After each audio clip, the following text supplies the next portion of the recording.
Welcome to Speaking of Sports. I'm your host, Jared Slack. This week I'm going to start with showing my respects for Kobe Bryant and the 8 other victims on in the helicopter crash that was held last Sunday. Kobe Bryant was a great father, a good person overall. He was a great player. Hardest worker on the court at all times and possibly in NBA history. He was just one of those guys. One of my all-time favorite Kobe stories was, don't remember the person's name, but it was an opposing player.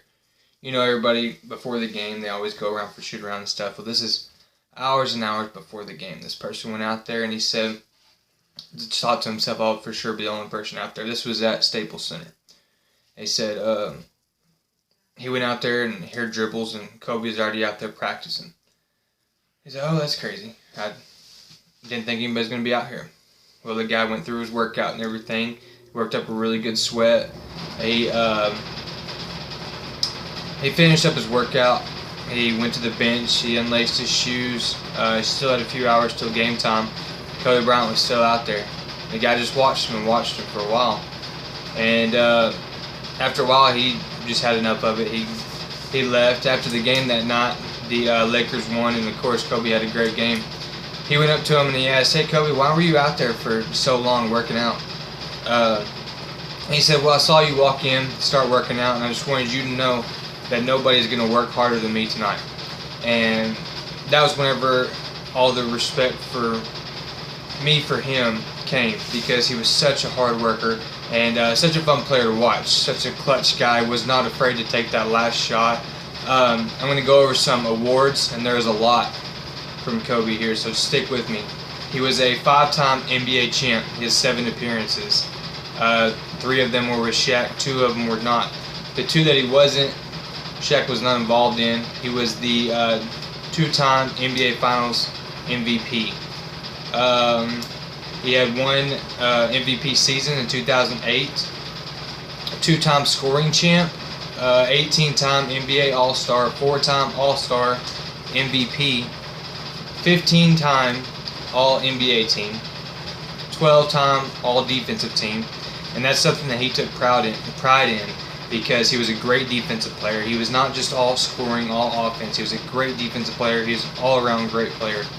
He won the NBA Rookie of the Year, his rookie year, and he also won the dunk contest. He also had some minor awards as well. But yes, just share my thoughts and prayers are with him and his family and all the other families that go out there that lost their loved ones. So it's a rough way to start the show. He was a great icon for kids to look after. My first thought, and a lot of people's first thoughts, are what do you say whenever you throw anything into a trash can now? And you just keep saying Kobe because he was that great. On to some Major League Baseball. The Texas Rangers signed Matt Duffy to a minor league deal, and you say, oh, it's a minor league, it must be washed up. Well, look back to last year. Who else was on a minor league deal? That was Hunter Pence. He went on to have a great comeback year, and I don't know if he led the team in batting average, but he was up there. He was a great asset to the team, a great veteran presence. And this could possibly be what Matt Duffy is. He's only 29 years old. He's only been in the league for 5 years. He only played, I think it was 29, maybe it was 25 games last year. So I'm not really aware with what was going on injury-wise or what. But it's only his 5th year in the league. He's not old. He's still in his prime. Anything could happen. In my opinion, so you acquired Frazier early in the offseason. He was going to be your third baseman if nothing else changed.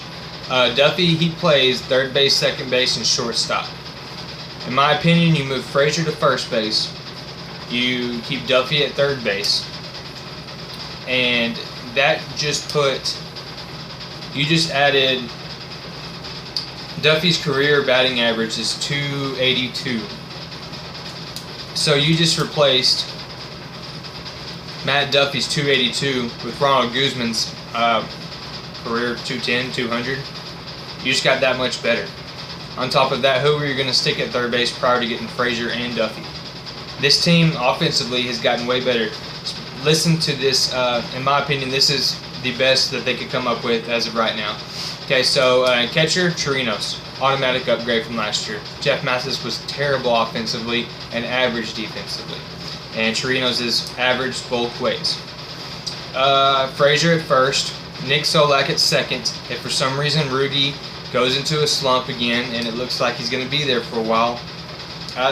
And personally, I know it's hard to do because he's got that huge contract, and how can he have such a huge contract in the minor leagues? To me personally, you send him down, get him worked on, get his mind right, or get him his technique worked out. Bring Solak up because he was very consistent last year. He hit the ball well, he hit good for average, and he was good at getting on base. Elvis stays at shortstop, and Matt Duffy at third. In the center field, this changes a little bit because Santana played a lot of second base, but he also played some outfield.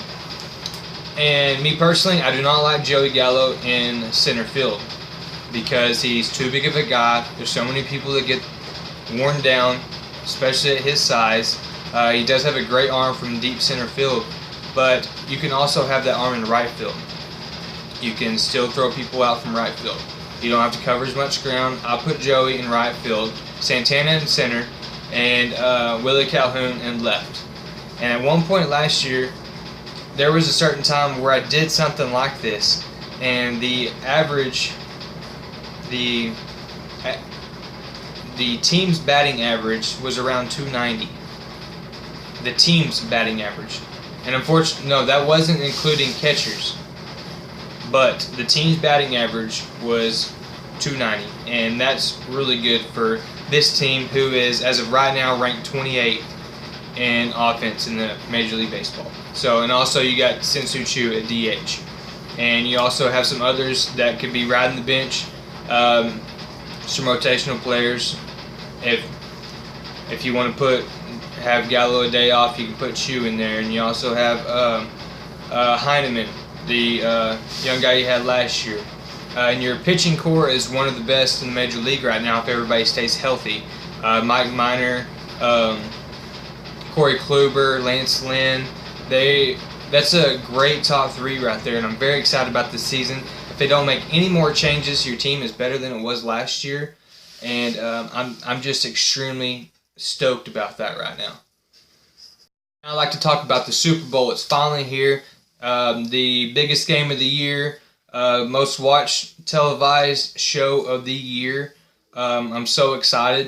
It hasn't been talked about a lot this week, especially in my circle. You got so much stuff going on. You got baseball talks. You got the unfortunate news of Kobe. You got so much other stuff going on that for some reason this was, for me, the most underrated Super Bowl so far. And it's going to be an exciting one, especially if you consider Patrick Mahomes and that high-powered offense. Then you have Jimmy Garoppolo. You got Kyle Shanahan. They have the 49ers have such a great team. It's a great overall team. If you consider both teams, which is the better overall team, in my opinion, it's the 49ers.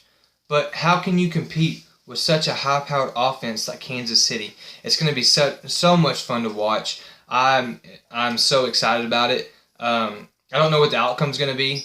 If the defense is how the 49ers should be, I think it's going to be a very close game, a hard game for even Patrick Mahomes to come out of. And I know he's good about it. If he goes 3 and out a couple times, he's good at just slinging it around and finding ways to get on the scoreboard. He's great about that. He's got that gunslinger mentality. He's just one of the up-and-coming stars of the NFL, and is going to be around for so long. And also Andy Reid is everybody wants Andy Reid to get that Super Bowl finally, and I'm rooting for him. I think Kansas City's going to win it, even though I believe that the 49ers are the better overall team. And every year I say it, and I'm sure it's annoying for most people, but defense wins championships, and every year I say that, I'm saying, but Kansas City has the better offense, and they're great. It was like when Peyton Manning went to the Super Bowl last, and who was it? The Panthers. They they had such a great offense that year, and it was like, yeah, that defense is really good for the Broncos, but that offense, though, I don't think anybody can get past that offense. They were putting up so many points that year. Cam Newton was lighting it on fire, and Von Miller and that defense stopped them, and it seems like it's that consistent every year. Defense wins championships, but I mean, I'm gonna say it again, but I think Kansas City wins this one, and we'll talk about it more next week. The results of the game. But yes, it's going to be a great Super Bowl. Can't wait to see it. But I'm excited to see how this thing unfolds. It's going to be so much fun to watch. How's that running game going to do for the 49ers? Are they going to be more of a passing game or are they going to be stick more with what they did last game where they ran it all over everyone? And are they going to be able to stop Patrick Mahomes and Travis Kelce and Tyreek Hill? They're going to be able to stop all those weapons that he has. We're just going to have to find out on Sunday. It's going to be a great week. Thanks for tuning in to Speaking of Sports. I'm your host, Jared Slack.